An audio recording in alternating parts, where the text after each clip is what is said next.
Welcome to Life Transitions Radio Talk Show with your girl, Coach LaToya. Happy Saturday, y'all. It's a good day. It's 4:20. So I don't know what you have planned for today, but I hope it's a good one, okay? So first I want to say just thank you. Thank you to all of my listeners. Thank you for the ones that's been coming through. All the great comments that we've received, y'all. I definitely appreciate it. Appreciate it so much. So thank you. But hey, today, y'all, we're going to jump right into this thing, y'all. I have a very special guest with me. I have known this guy for probably almost 10 years, at least 8 years. Yep. So he is the best personal trainer that I'm putting a claim on that. Worldwide trainer too, okay? All across the globe. Online trainer, all of that. Y'all know I love me some HBCUs, so he represents A&T. At Deep Pride. Y'all know I love that. So please help me welcome to the show, Mr. Rick Lewis. Appreciate it. What an intro, yo. Appreciate that. What an intro. First and foremost, I want to thank you and big you up for having this. You know what I'm saying? You do a lot of things, man. And I just want to congratulate you on this. This is big. It's not little at all. You got your kids spa. You got this. You got other ventures that you do. So I just want to thank you for having me on. Appreciate that. Of course. Thank you so much. Yes, I got a lot going on, but this is something I love to do.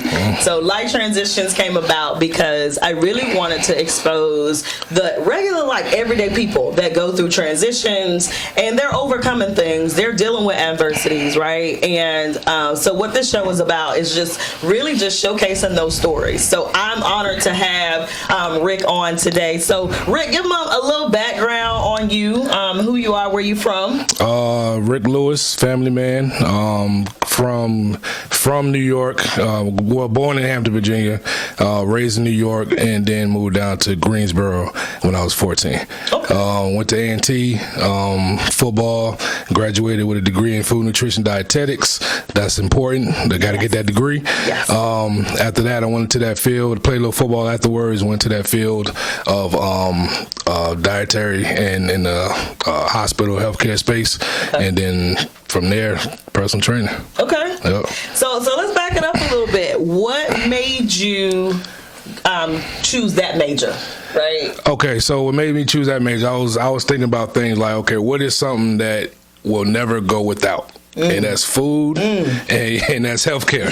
All right, so that's going to be a two main staples no matter if we perish after we go and our souls, you know what I'm saying? You're going to need food, you're going to need healthcare. So that was the main thing, stability. I like that. Okay, so then from there, like, when did you know you wanted to become a personal trainer? Because when you left there, you went into more of like the hospital, like healthcare side. I didn't at all. Oh, you didn't? I didn't at all. And you know what? Actually, us working out together at the gym, you know, we used to have our 8, 9, 10, 15 people at the gym.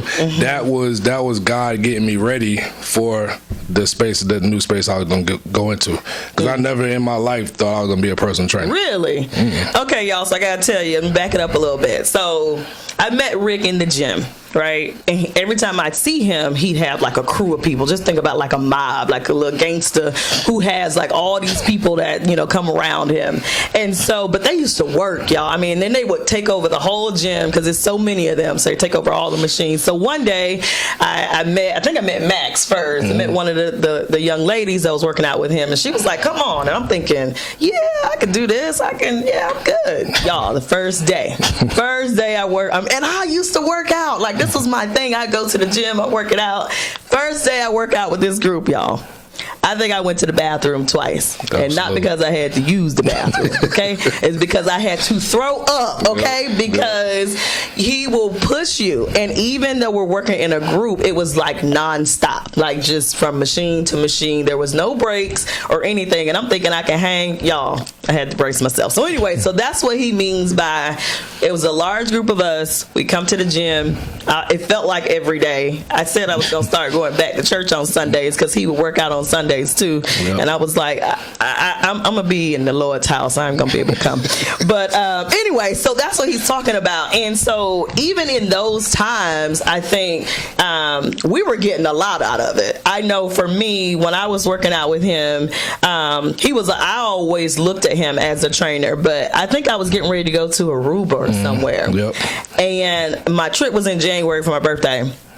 And Rick was like, yeah, come on, we gonna do this. So we were working out, y'all, over the Christmas break. So I'm thinking, Christmas Eve should be, a rest day.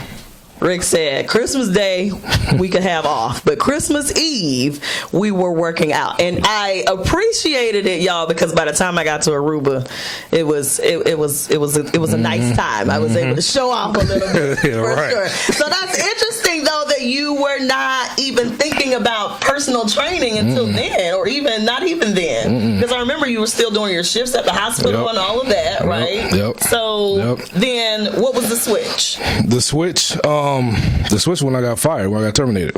That's when God opened up some doors, because from that point on, I was training in the mornings before I would go to work. So I would have one person in the morning, so I would be up at 3:30, 4 o'clock, go train that person, and then go to work 6:30, 6:30. After work, train 4 or 5 more people, going to 10:30, 11. And I did that up until I got fired. I got terminated. So then I got terminated, floodgates open.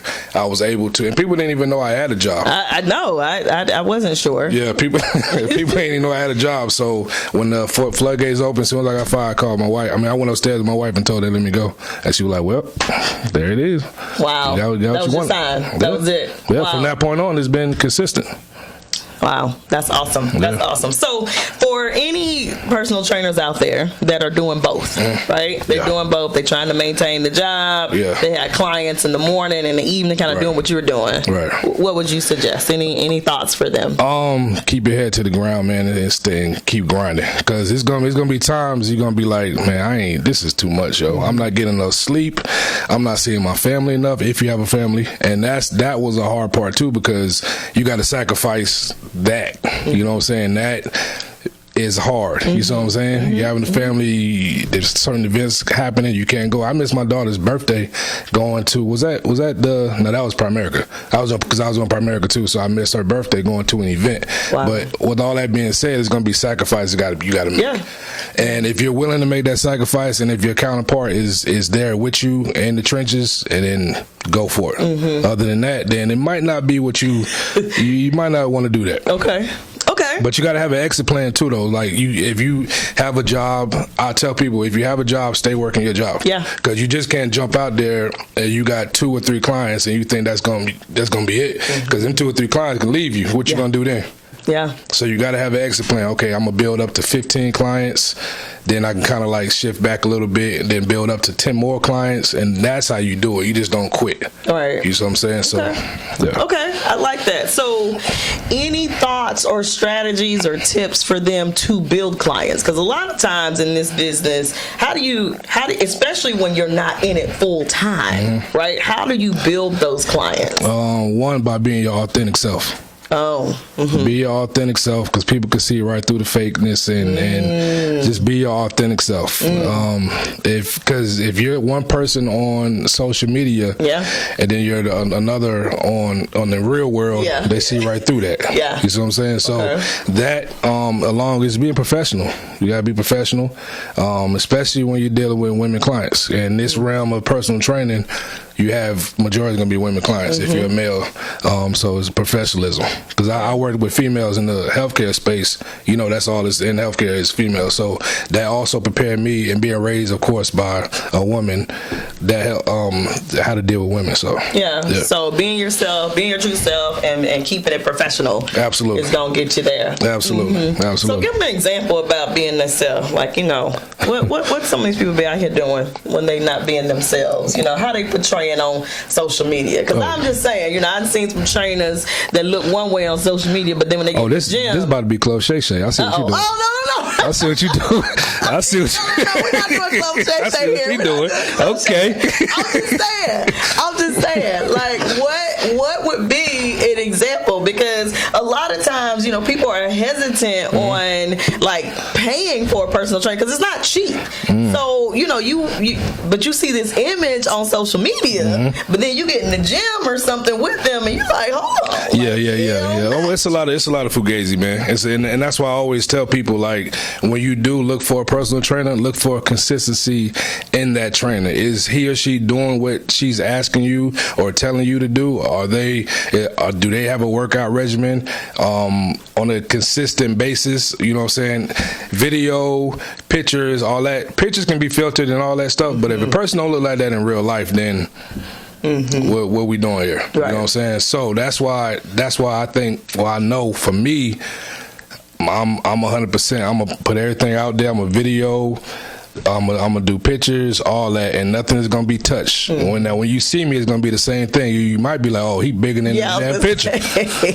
You know what I'm saying? So he bigger in person than he is on the picture. Yeah. Okay. So I think that's what separates me from all these other people out there. You know what I'm saying? Because truthfully, there really is nobody's close to me. I'm gonna just put it out there like that. I know. No, that's just real stuff. Nobody's close to me out here, and I don't brag on myself, but it is what it is. Yeah. So listen, y'all, we're going to take a quick break, but we're going to come back. We're going to go into a little deeper conversation about why other personal trainers are not close to him and the things that he does to set himself apart. So we'll be right back.